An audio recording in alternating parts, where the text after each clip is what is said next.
that on? Yeah. Oh, there it is. So, good morning, everyone. Thank you for being here. The first thing I'm going to say before I even introduce myself is that this session requires that you sit closely enough to somebody else that you can speak to them. Not entirely throughout the session, but at different points in the session. So keep this in mind, and if you're too far away from potential conversational partners, just reorganize a little bit as I'm introducing myself and us. My name is Philip Maric.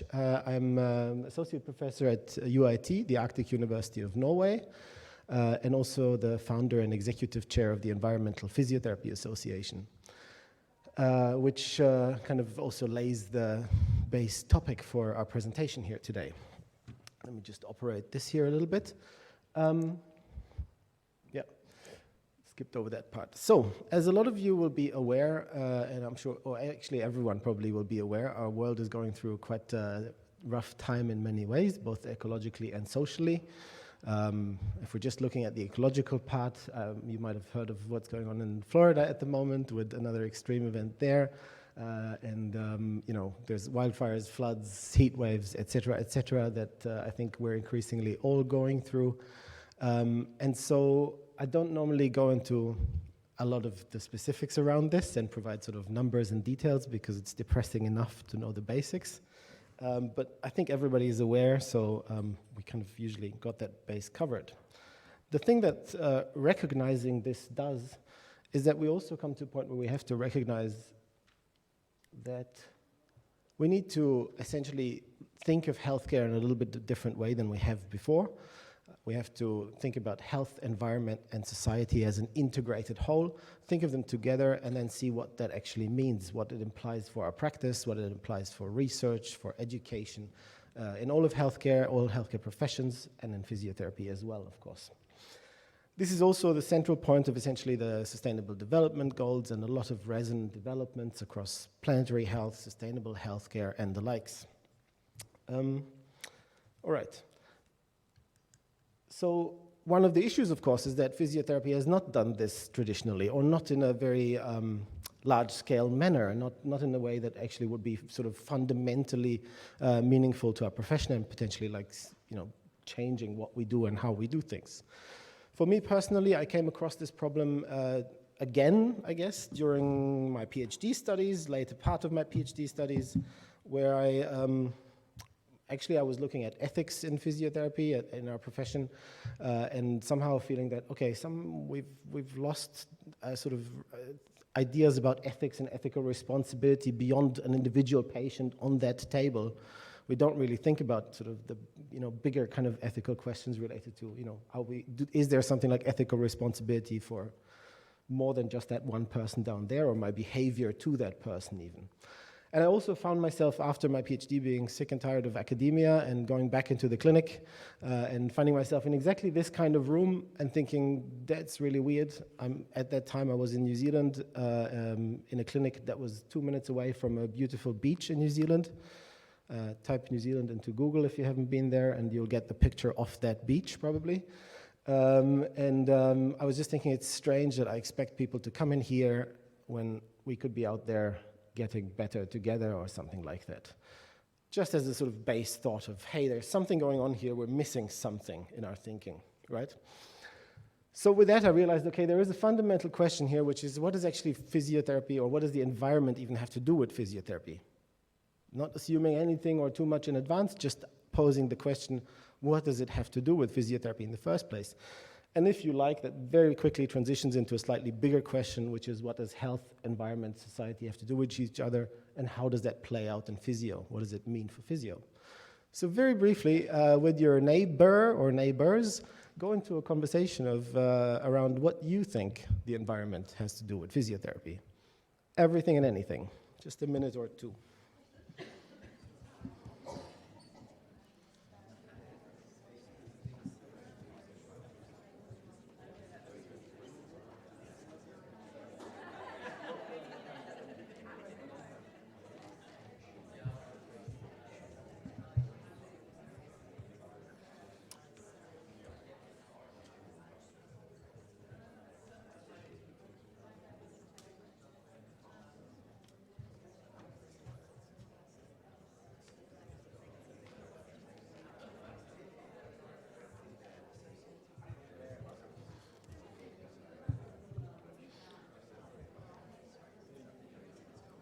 Talking slow enough?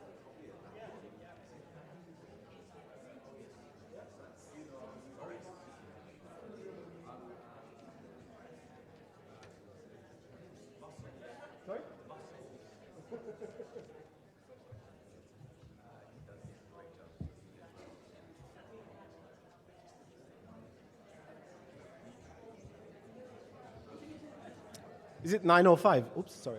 It's 9:05, isn't it? Yeah, I'm doing good. Yeah, yeah. All right, thank you. That will do. Thanks for having lively conversations like this early in the morning. That's very much what we need. Good, so the fun thing is that you're not the only ones wondering about this question and thinking about this question. There is now over 1,200 of us internationally in the Environmental Physio Association that are thinking about this in all sorts of different ways and trying to explore what, environment, physio, health, society have to do with each other. There's some of those people are amongst you, we've infiltrated already, which is really good. And of course, this is not a physio-only thing. No, I should mention this first. Yes, not only are we over 1,200 people, but there is now actually over 100 physiotherapy institutions around the world that are bringing this into their programs in a wide variety of different ways. This question, let's say. And it's not a physio-only thing. It's kind of happening in all healthcare professions. It's also happening in new interdisciplinary fields like planetary health, sustainable healthcare, etc. World Physio has taken a certain sort of position to that also. So has the CSP, thankfully, and the CSP, for example, amongst other things, not only has declared a climate emergency, but also supports our education initiative, saying that, yep, this should come into physio education. OTs have been ahead of us in this space for a while, but that's okay. We're catching up. So are all sorts of other healthcare professionals. Come on. Right, so the key point here of my presentation today, or kind of my part of my packing in of the presentation of today, is to tell you that there are so many different ways to explore this question, which makes it really fun, which for that fun moment lets you forget how horrible some of that stuff behind it actually is. But it's really important to sort of recognize the breadth of possibilities that there is when we start thinking about these questions, because it has a lot of different implications for our profession. And so what you will get today from our three speakers extraordinaire here is a little bit of a potpourri of possibilities of what kind of things you can think about when you start setting out and kind of engaging with this fundamental question. They will introduce themselves, we just decided now. And then I will try and close us off and also lead us over into a networking session that we will have a little bit later today in another space. Thank you.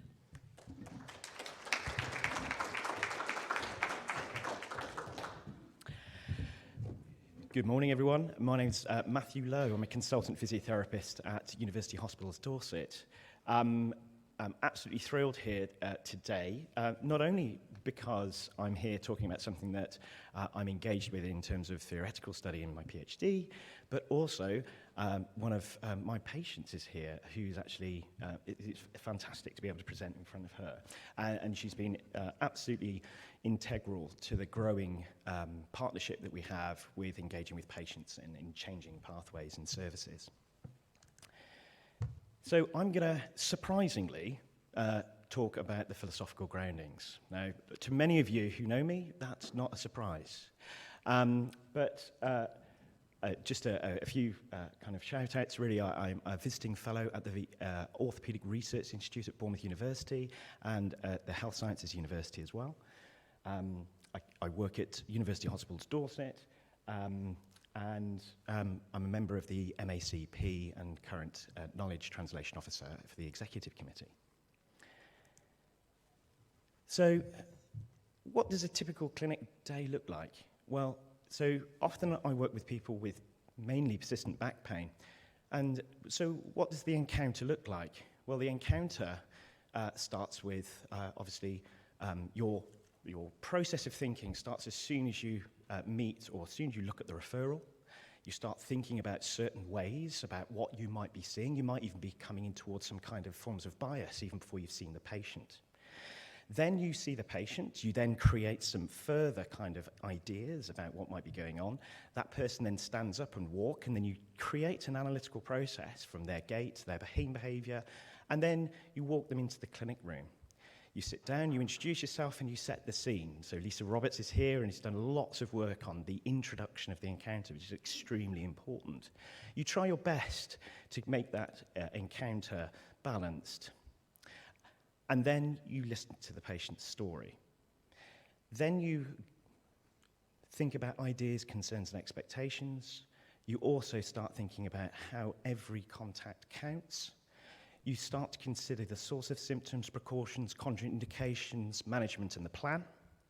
And then what you do is then you discuss expectations of the next encounter, what might happen now, and maybe some idea of goal setting. You then arrange another appointment. At what stage did I even think about the environment? At what stage did I even think about the environmental aspects that are permeated through not just the encounter, the location that we reside, but also the mode of transport, the area of which that person has occupied and been part of? I can't say I really considered it. So I'm going to ask you a question. I'd like to ask you to spend 2 or 3 minutes discussing why do you think we practice physiotherapy? In the musculoskeletal context is where I am, and that's where I'm embedded. But in your own practices, why do you think we practice physiotherapy in the way that we do? That's a purposely broad question. So if I can ask you to spend 3 minutes or so just pondering that. All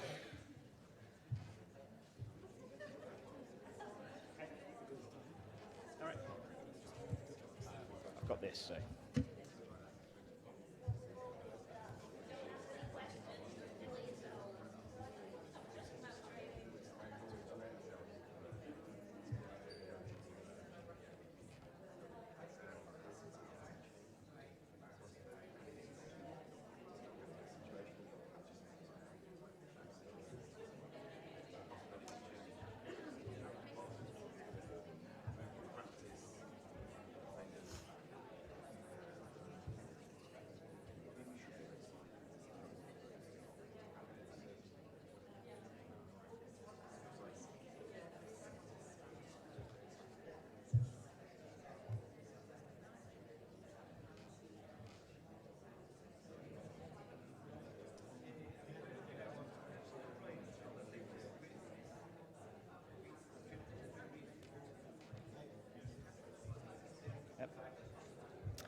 Okay, so hopefully that started the conversations going. That is good. So I'm going to talk to you about a different type of bias. The type of bias that I think everyone tends to be very familiar with is the form of cognitive bias. The types of bias that you've heard through Daniel Kahneman's work, type 1, type 2 thinking and so on, creating heuristics and cognitive shortcuts.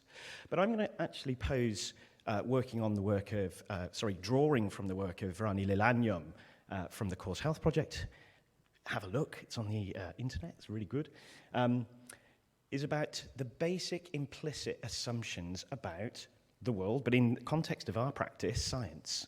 So this poses that we construct, or the way in which we practice, is grounded in our philosophical understandings of how we think the world works, what can we draw knowledge from the world, and how science ought to be practiced. Those 3 key things, I would argue.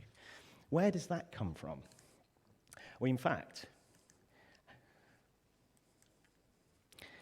the reason why I think it's so important is that those philosophical ideas, those assumptions at the foundations of how we practice, inform the norms, the day-to-day assumptions that we practice. Those norms shape the methods that we repeat to try and get this idea of how the world works and how to gain access of knowledge about it. And then that manifests in the practice. We practice in those ways.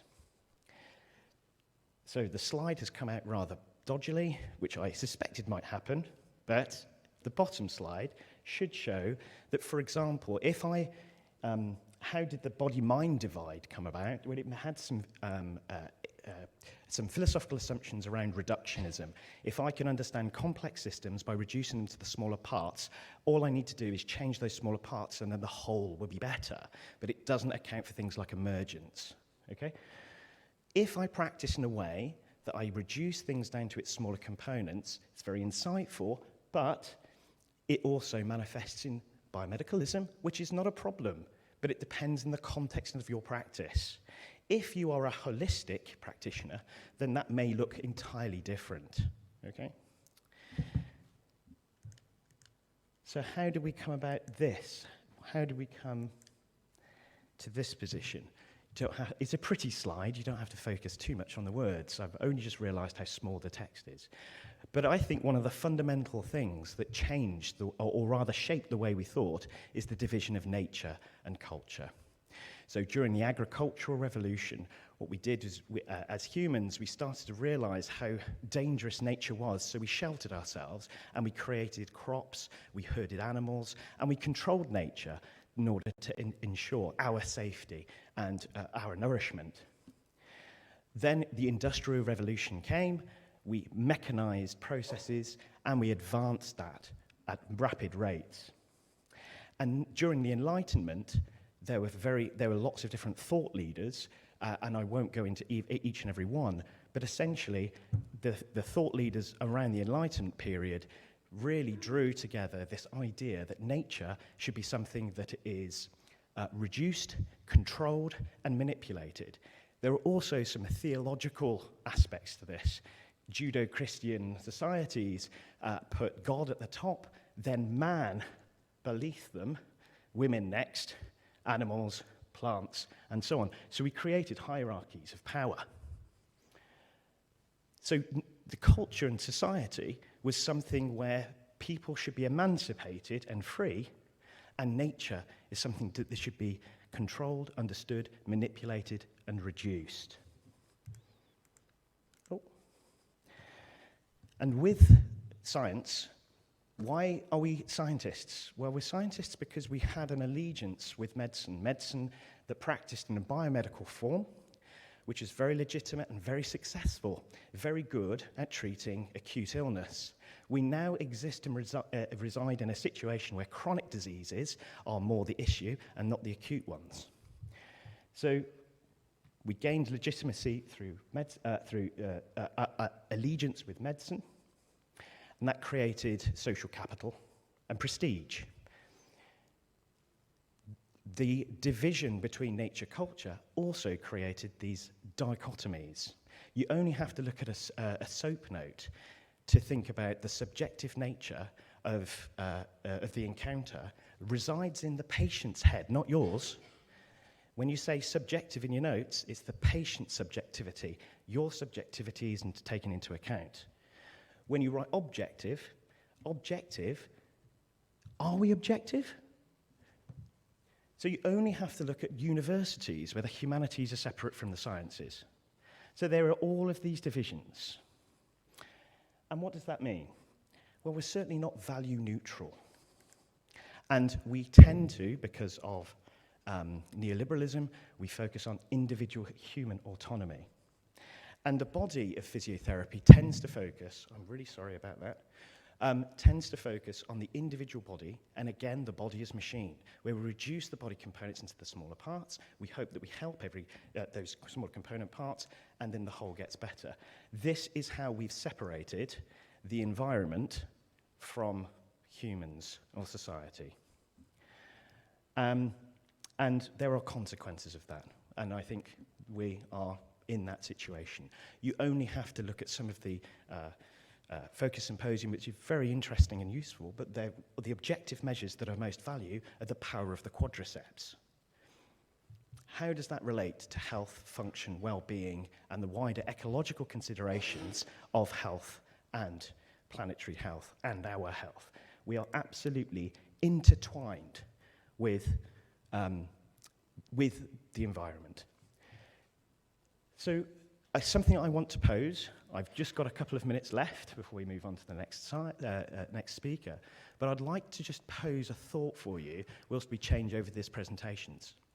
If we didn't divide nature and culture, if a mobile phone was just as part of nature as the trees, the birds, the buildings, if we didn't create those divides between human-made structures and societies and thought about the entirety of the environment being absolutely on the same side, how might that change practice? In what ways might we be perhaps nomadic in how we practice? If we're talking about social determinants of health, in what ways would you be embedded with those people? In what ways do we currently practice where we separate ourselves in discrete clinic buildings, bereft of any sense of nature at all? So that's a question I would like to pose. Hopefully it's quite a thought-provoking question. And our next presenters will build on this argument. Thank you.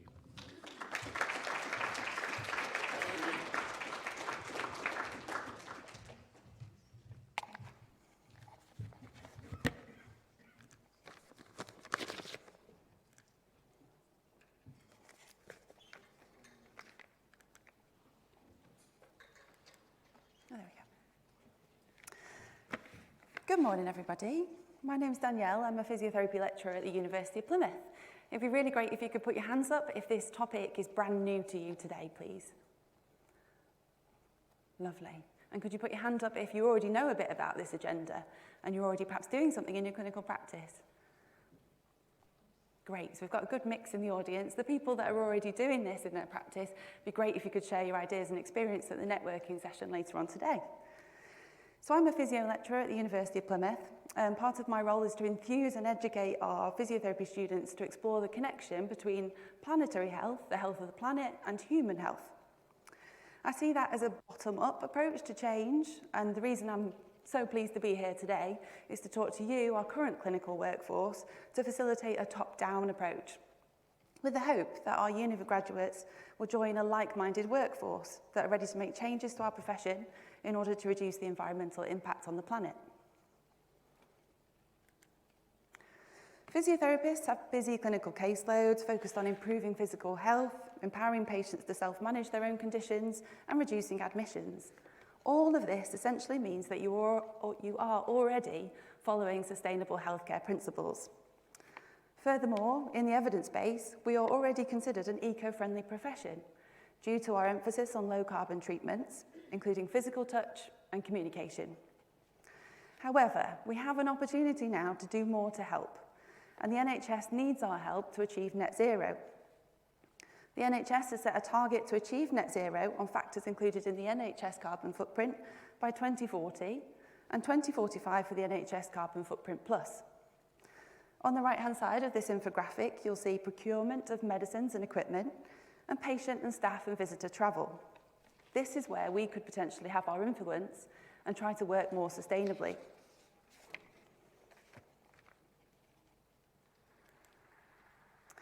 Sustainable healthcare is defined as a health system that restores health for this current generation while minimising the harm to the environment for future generations. With that in mind, low-carbon models of care have been established, based on the principle that every component of care has a carbon footprint, and some elements of care are more carbon and more cost-intensive than others.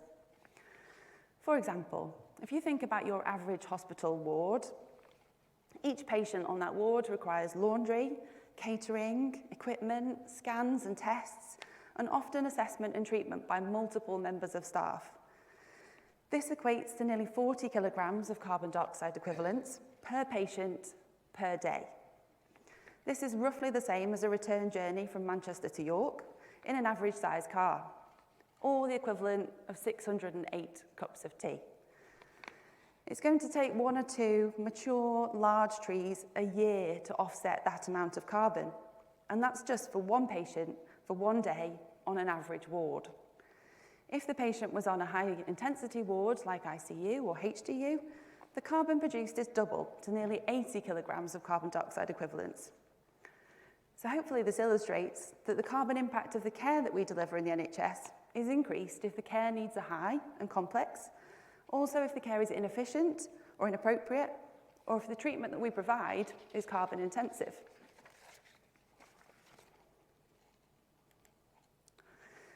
In order to deliver low-carbon care, we need to focus on keeping people healthy, preventing disease, and promoting healthy choices.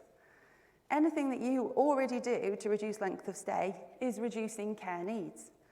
This could be prehab before surgery, rehab after an injury, signposting to exercise groups, or prescribing blue or green activities. All of this personalised care that you already do reduces the burden of disease.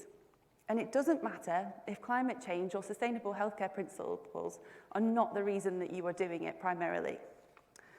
What is important is that you talk to your patients, your colleagues and your friends, include this in your business models and your proposals, and you talk about the sustainable healthcare that you already deliver and that you are striving to deliver.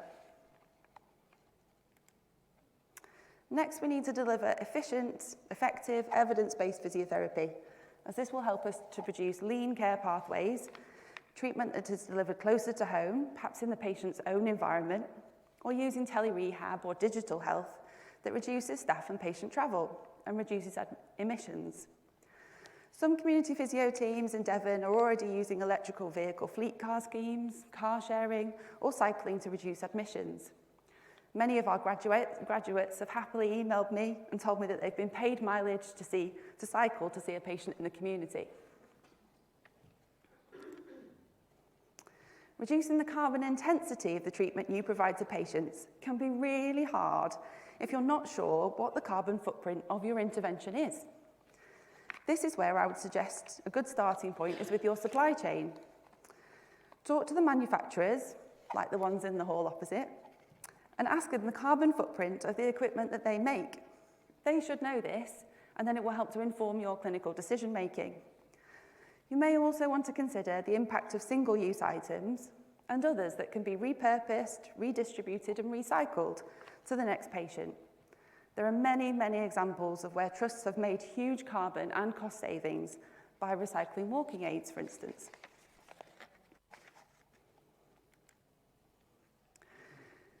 It's going to take time and training for these low-carbon models of care to catch on, but work has already started nationally and internationally, and time is not on our side. The climate emergency is a health emergency, and as Philip said, we must catch up with our colleagues in other professions like OT, dietetics, nursing and medicine that already have this embedded in their professional standards and routine in their daily clinical practice. Climate change will impact on all of our human health, and it is vital that we act in our personal and our professional lives in order to make a difference for future generations. Once you start looking into this agenda, the difficulty can be knowing where to start and how to find the time. There is much great work already happening, from Philippe's Environmental Physiotherapy Association, the Greener NHS, the Centre for Sustainable Healthcare, Physio Declares, and the CSP are forming a brand new greener CSP network. There are many individuals who want to make changes, and I do hope that you will be able to reach out, connect, and take action.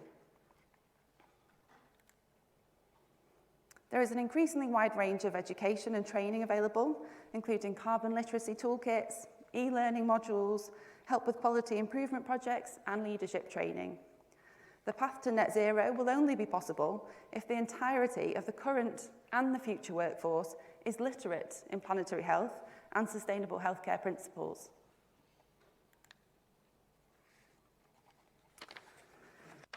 In terms of education for our future workforce, this guidance document was produced by Jessie Frost, who is unable to be here today, and she has been key, and this document has been key, to guide how to embed sustainable healthcare principles into our undergraduate physiotherapy curriculum. The document urges higher education institutions to implement this education for sustainable healthcare, as our current and our future learners expect nothing less of us, and the health of our planet and future generations depends on it. This is the sunflower model that describes the core content for education across allied health professions. The centre of the flower shows the what, the foundations of education, summarised under the umbrella of planetary health. The outer circle presents the how. These are the principles for incorporation into curricula. The guidance advocates the use of a golden thread, so it is woven into curriculum included an assessment, and taught across professions to foster interdisciplinary collaboration, whilst always supporting the learner's well-being and being aware of eco-anxiety. At the University of Plymouth, Kath Donoghue and I have adopted Jessie's golden thread approach, and we are aiming to embed sustainable healthcare in every module. This may sound like a huge task, but essentially it is making small connections and reframing what we already teach. For example, when we cover respiratory illness, we talk about how dry powder inhalers are more environmentally friendly than metered dose inhalers. When we talk about musculoskeletal pain, we discuss how exercise and manual therapy has a lower environmental impact than painkillers, which enter our bodies and into the waterways and inhibit our fish populations. In the third year of our programme, we have a module where students can choose sustainable healthcare as their assessment topic. The increase in uptake was 50% from 2023 to 2024. Students gave some lovely feedback, such as, "I was so pleased to see this in the module. I follow a sustainable life outside of university, and I had no idea I could apply this to practice. It helped me give confidence to explore this in my future career, and I'm really excited by that. Thank you." Another student said, "My first degree was environmental science, but I couldn't find a career path I wanted, so I made what I thought was a complete shift to do physio. I never realised that I might have the option to combine both sets of skills and knowledge until now. Thank you." At Plymouth, we're also offering pre-loved uniform and textbook exchanges, which have been a huge success with our students. So it is clear to us that physiotherapy students want to learn about how they can be eco-friendly in their future physiotherapy careers. Furthermore, they want to explore this topic with educators on clinical placement, and there has been advocacy for inclusion in the CPAF, the Common Placement Assessment Framework. They may well be interested in undertaking a quality improvement project with you on placement, which could help support your interest in environmental physiotherapy, and you could work together towards change. With this in mind, I'd like you to think about how do you, or will you, support physiotherapy students and our future workforce to consider the environment in their clinical practice. You can talk to your neighbour now for 1 to 2 minutes and think about that, and I look forward to hearing your ideas at the networking session later. Thank you.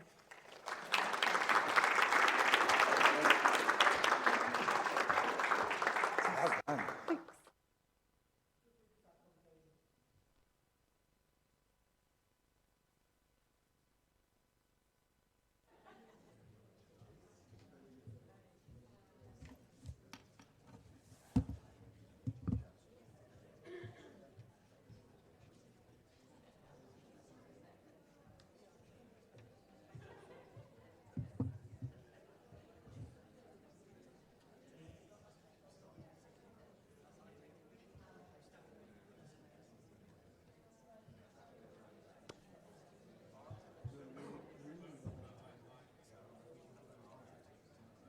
Oh.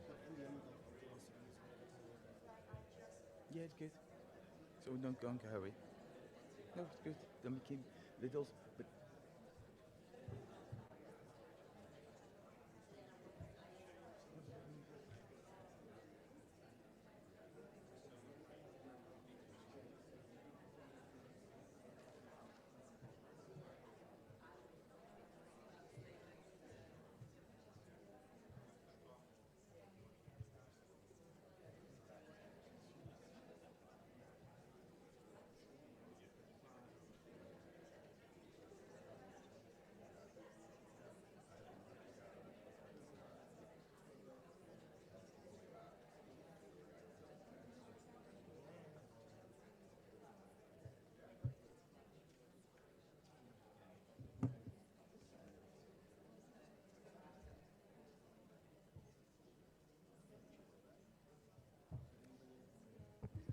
well, then I'm getting you back towards the main stage. Unfortunately, it is always a pity that we have to stop in these nice conversations. But maybe, as Philip said in the beginning, this is kind of a session with unfinished conversations on a topic which we are also going to be unfinished after today. So it's not something solution-based, but something that we keep on going. So actually, we're very happy to interrupt your conversation.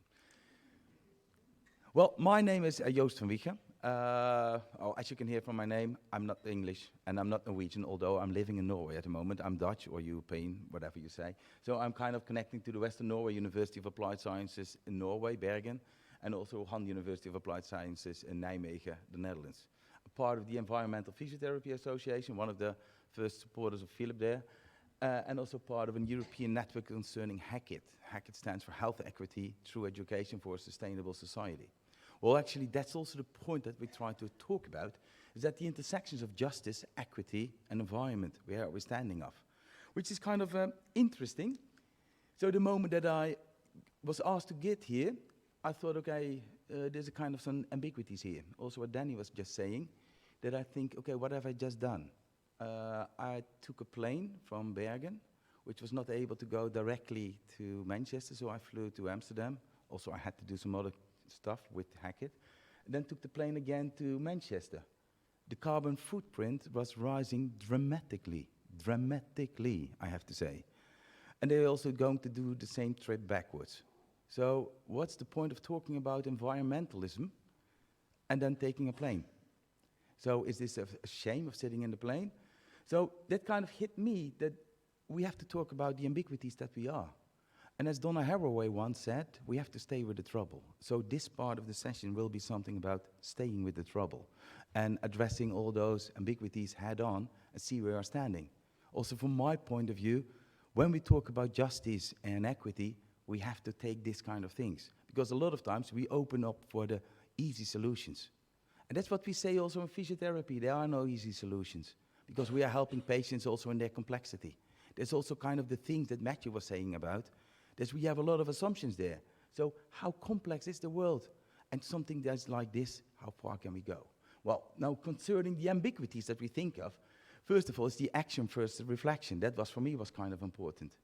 Am I going to act, enter in a discussion, enter in conversation? Because I think that one of the most important parts when we talk about health and health equity and environmental justice is something that we have to co-construct together. So we have to connect. It's not something that you do by yourself. As is the whole healthcare system, we are interconnected with each other. So that means something always between action or sitting at home in your reflection table. No, this was for me, this is action. Then there's the global impact for the local choices. So the global impact is severe. But the local choices of meeting, and I have to say there's some personal interest also to meet friends and people, which I also think is very dear to me. But it kind of hits, so how many carbons footprint am I changing here? So that's something, it's heavy. Personal responsibility versus collective responsibility. Is it just me as a person? Are we doing it together? Professional duty versus the environmental ethics. Where are we standing? So there's always this kind of things. Where am I as a professional? And also the environmental ethics. That means also the moment that I start thinking about the ambiguities I'm working in, that's not something just today. That's something I have to do every day. The moment that I'm working in Norway and I go to work, am I going to use a car? Well, I have to say I never use a car. I'm Dutch, so I cycle. And I'm one of those people who cycle everywhere. And then they say in Bergen, no, you come from the flatlands, so that's where you can cycle. You can't cycle in Bergen. Of course you can cycle. The only thing is you have to cycle 200 meters up for 5 kilometers. So, well, it's something good for your health, actually. So that's something that you have to do. And then you have the short-term needs and versus the long-term sustainability. And that's constantly we have to connect. It is also kind of what Matthew is here, I refer a bit to Matt here, is thinking fast and slow, that we have the short-term needs, but also what is the long-term consequences? Did we dare to connect those dots? Because that's something what we sometimes want to do. At least I notice also in the universities I work with, that we want to make it simple and ankle. So we want to make it in a simple pit, so we want to fragmentize the things. But actually, can we fragmentize those kind of things? This is kind of the things that kept me thinking. Oh, I have to press on that one. So, where I was in the Netherlands, it was actually on HACIT. We had a final event of our Erasmus Plus project concerning health equity through education for a sustainable future. And we thought about what is actually health equity? And before we know it, we put in place health equity in the sense of access to healthcare, which is in itself, when we start talking with it, and in this consortium, we're working with 3 universities and an NGO, Humanity and Inclusion, who works with the former handicap and disability, that we start thinking, is health so much connected to healthcare? Do we really think that way, or is that one of those parts that makes it kind of ambiguous? Is that that's the easy solution, because that's the thing that we feel we have connection with, but it didn't really feel right. So we thought, no, we have to go a little bit further. So we thought that actually health equity is not a product, it's not something that we will achieve. Because it's kind of weird to think that health equity in the near future, then we have health equity. It's the same as then we have democracy and then we have equality. This kind of, are we going that kind of utopian way of thinking and then we solve it all? Or are we going to express it like, no, this is kind of the trouble that we are in, and that always will need effort and working with each other. So we thought, no, health equity is more a verb. It's something that you do, it's a process. So that means also it's a dynamic, action-oriented pursuit that fosters fair opportunities for all to achieve their full health potential. By addressing social and environmental determinants, promoting individual agency, and embracing a holistic, sustainable approach that integrates human and planetary well-being, because those things are interconnected. That means it makes it much more difficult, but at the same time it also provides meaning.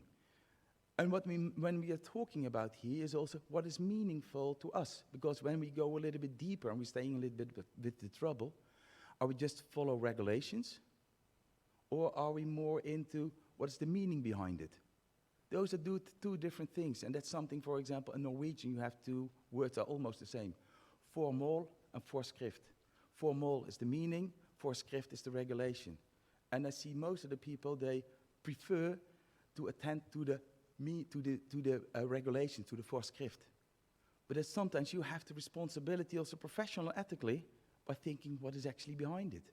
So and this means also that for me, health equity means more in this direction. Well, in this project further on, we thought about it. We have several lenses to look upon health equity in this sense, and that goes from human rights, ontological security, social justice, participation, but also planetary well-being, because those are the entities that we definitely have to work upon.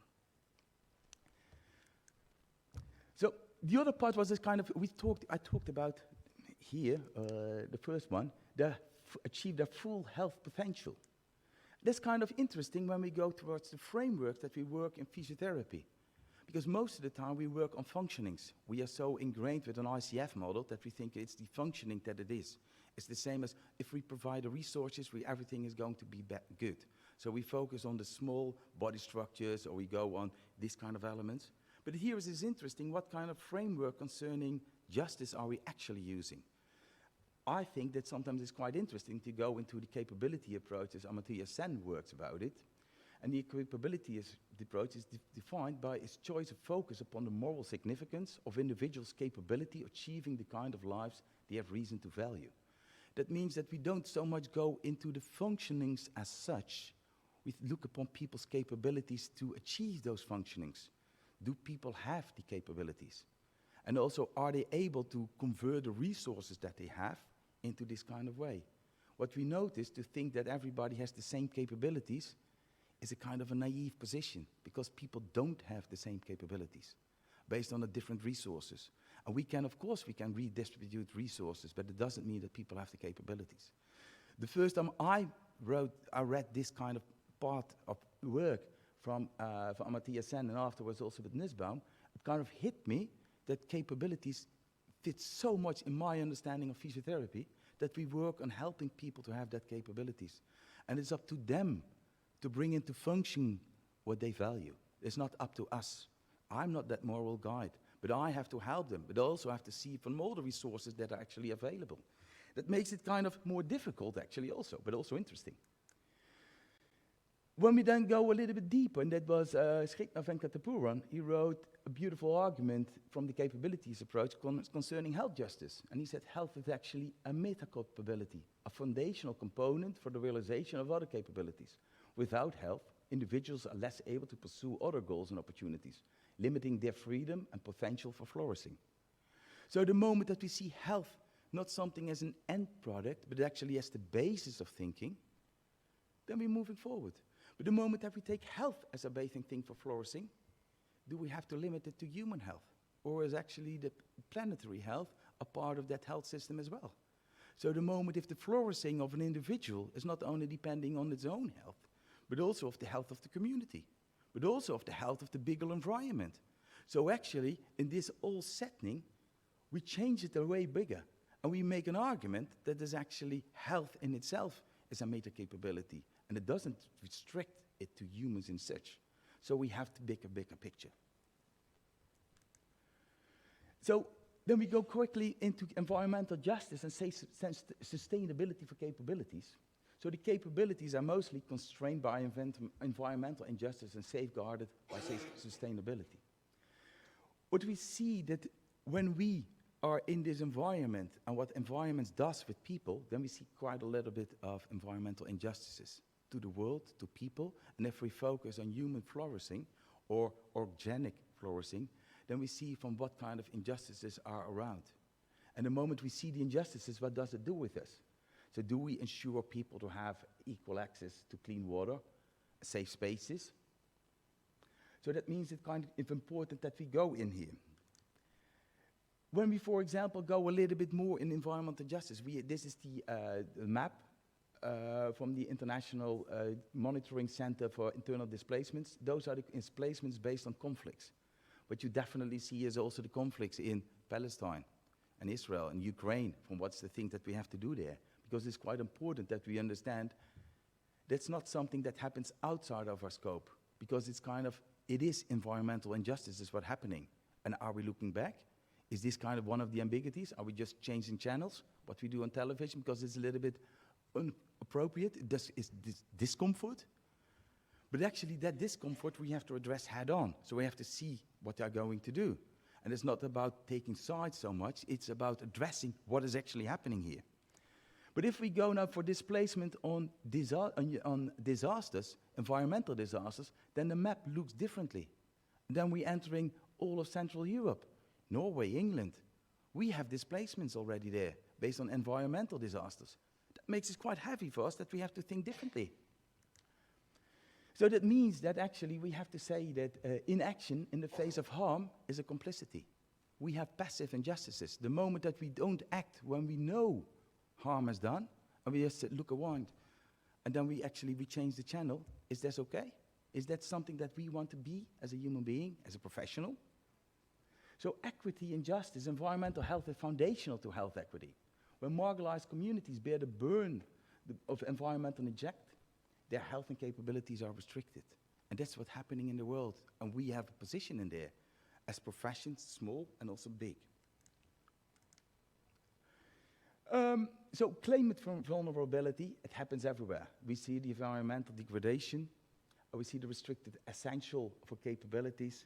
So we need to work on the resilient systems. And that's something that we do together with the people we work in. Because the patients that we see is not just a patient, it's a human being in a society which lives with the world. Not only in or on, but it lives with the world. So there's a kind of an opportunity there, and it provides help. So now we're almost at the end, and I know that I'm running out of time, and I was the one who said, no, using time to that one as well. I'm sorry, just... No, I was the one who said, okay, I make it shorter, but I make it longer, actually. So that's kind of the funny thing. Just to mess up a little bit with Philip and Matthew, so that's always good. But okay, so justice, and that's for me a kind of question, who do we want to be as physiotherapists? So justice in itself is not passive. It's an act, it's a commitment that we do. So it's also a kind of a question of identity. Who do we want to be in the face of the challenge that we see? So I will end up with a question of all of you, so that you can talk with your neighbor for the next minute. Can I, as a physiotherapist, separate my obligation to support patients' health from the health of the planet? And where do we stand with do no harm? Thank you.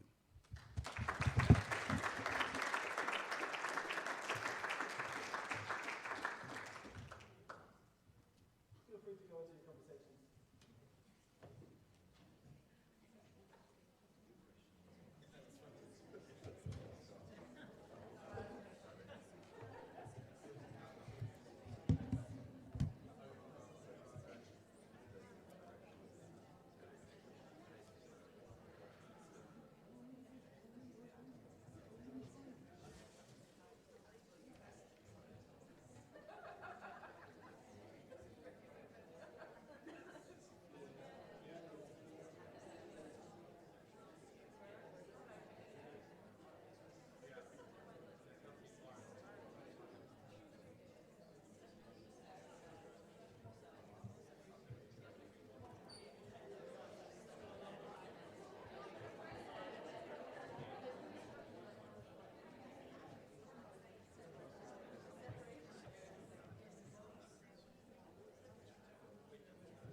All right, I'll give you another minute or two to continue your conversations. I just want to add one more question to those conversations, which is we're coming to the end of this talk or this presentation, and the added question is essentially for you to go back to the question we started with and just review a little bit and expand a little bit further of what you think physiotherapy has to do with the environment, etc., etc. So just add that to your conversations and carry on for another minute or two.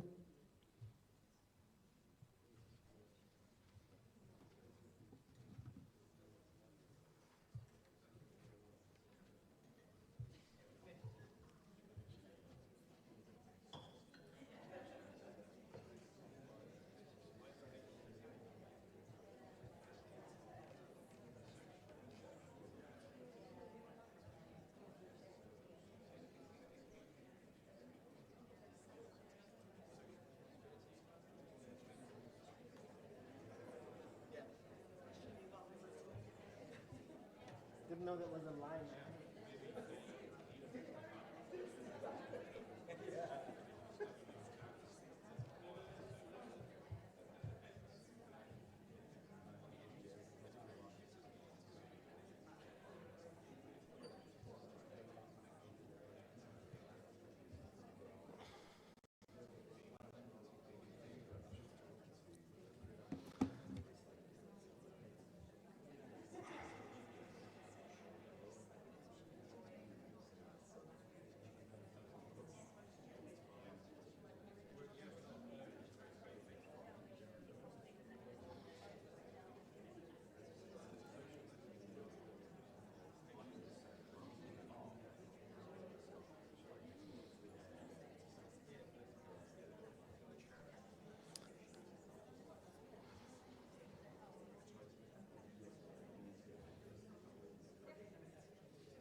Right, thank you so much. If you can bring those last thoughts to the end and come back to sort of center focus. I made one significant blunder at the very beginning of our presentations today, which is I didn't welcome our online guests. We have online folks here in the room. Apologies, you're not forgotten. We knew you were there and you're listening. We're in the ether. It's lovely to have you also, and I hope you had good conversations online. Yes, and please do connect, whenever online. The EPA, I think, is very strong in connecting online with everyone and anyone. Okay, having rectified that blunder, to carry on this topic of what does physiotherapy have to do with the environment, I want to come back to this point in all sorts of different ways, really. And our members and also, non-members are exploring this question and these connections in all sorts of different ways, as I said in the very start. I'll just very briefly mention a few of those. One such sort of this one here. Low-hanging space, I would say, that people are exploring is, of course, this idea of, okay, let's do, what we do, but not do it in our clinical spaces, but do it outside in environments, nature-based health and therapy. You can call it a few different names. There's nature-based interventions, outdoor exercise, outdoor rehab. There's a few different names floating around. It's one space that is very sort of natural for us to think about. We don't, it's not a huge leap from what we normally do, apart from the fact that, it's in a slightly different environment. And so we have a symposium coming up on this very soon, actually next month. Where we're going to focus a little bit on that with a view to really, what does that mean sort of practically, clinically, how do we do it, and those kinds of things. So that's absolutely a field that's out there. It's one way to try and answer that question of environmental physiotherapy. Another way that kind of goes a little bit maybe beyond that or differently also, Joost touched on it thanks to his Dutch roots, is this idea of active transport. And what can physiotherapists' role be in promoting active transport, both as a measure to improve physical activity and so exercise and physical health, but also because of its potential co-benefits for the environment, carbon emissions reductions, et cetera. And so the one simple thing is, we just advise people to ride the bike, to go walking, et cetera, or we are role models ourselves. Tromsø, where I live, is not as up and down as Bergen, and I don't cycle, but I take the bus. Anyway, but then the other option here is, I think that what thinking about things like active transport affords is that we can start thinking ourselves entirely out of the clinic.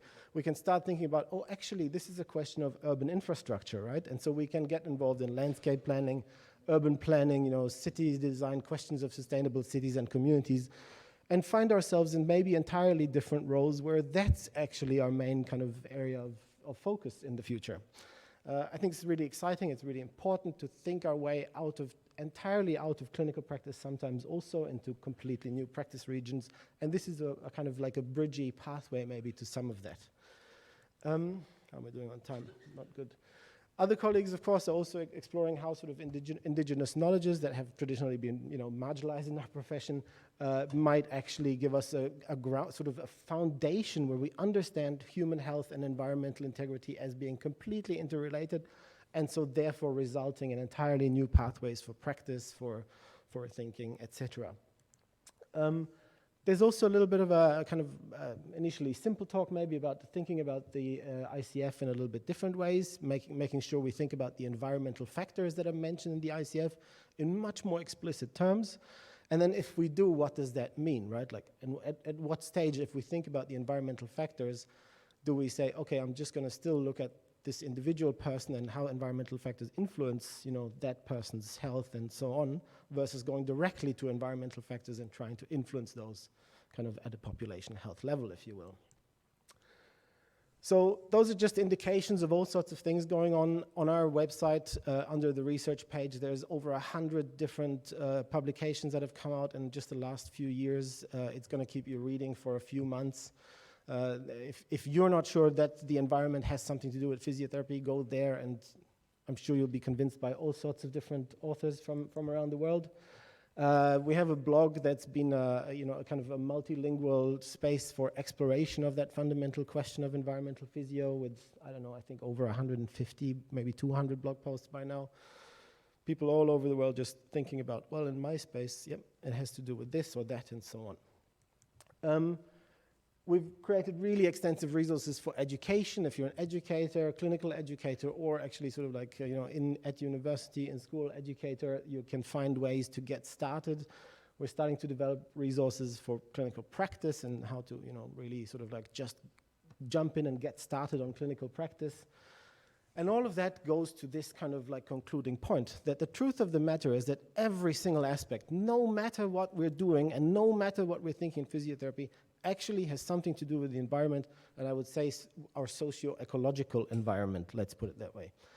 Every single aspect of what we do. It's just that we haven't made that explicit as a profession.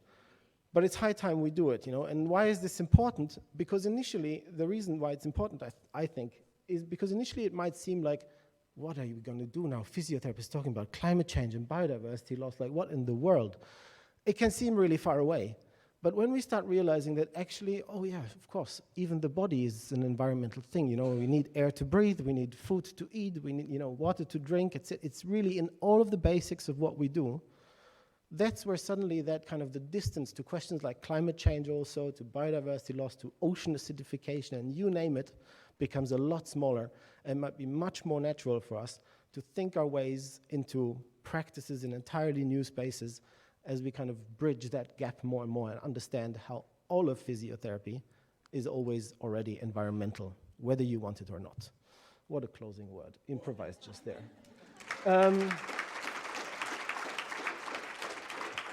This is a must, it's not an optional, clearly. If you can't, you know, yeah, you can join us online, but you can also join us for a networking session this afternoon and at 1:30. Thank you.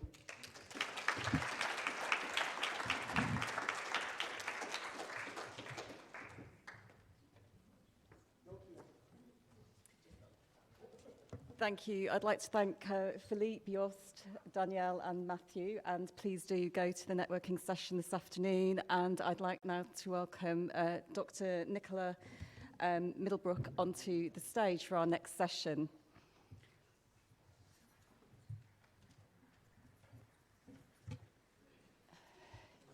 I'll just give a few seconds for people to shift and change.